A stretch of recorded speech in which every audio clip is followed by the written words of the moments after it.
Hi, so today I'm going to be reviewing the Colour Before hair dye remover thing that I used on my hair to get rid of my purple hair dye. I thought I would do the review video separate to my how-to video. I thought I'd do it now after the colour has quite clearly toned down a bit. It looked very, very gingery blondie when I first took it out, and now it is really settled down into this brown normal kind of colour, so that's why I wanted to review it now, so you know I wasn't going, oh it worked really badly and gave me a really horrible hair colour and it's not that, and then 2 weeks later be like, oh, it's fine, don't worry guys. Okay, so I'm just going to start off with this review by saying it does the job. Quite clearly, my hair is now brown and no longer purple. I dyed my hair red and purple, two red toned colours. Obviously, my hair was going to be stained. If you are going to be using this product, don't expect it to go perfectly to your natural colour, especially if you've got a load of product build-up in it.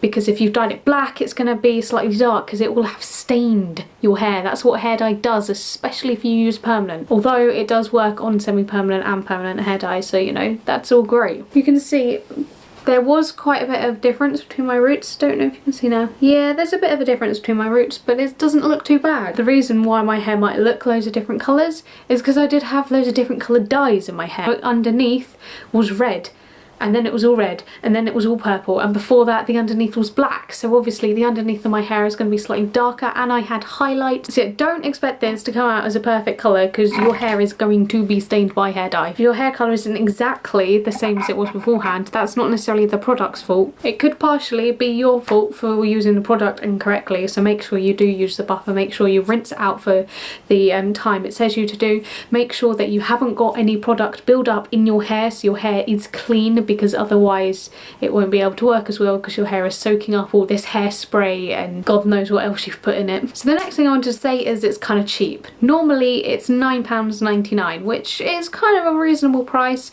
I got it when it was on offer for like £6.99 I think, so yes, get in, good. Also, it doesn't take that long. The entire process in itself, I'd say took about 90 minutes, so an hour and a half, just because you had to spend an hour with it in your hair, and then you probably spent 15 minutes putting it in and 15 minutes to 20 minutes taking it out. It didn't feel dry a week afterwards, it kind of just felt normal, so you know, that's great. If there was one criticism I would have, is it did smell a bit bad. It smelled kind of eggy.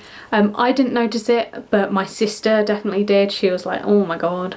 I didn't think it was that bad, but the smell is there. But it goes away the more you wash it. Just use nice smelling shampoos and it will go away eventually. All in all, I would say this was a good product. I would definitely recommend it. Use it. It's cheap, it's easy, it's not as damaging as other methods, and it gives you the results you want as long as you do it correctly. That is my review of the product. It is great. Use it, basically, if you're in the same position as me. That is all for now. I will see you next week. Have a good life. Goodbye.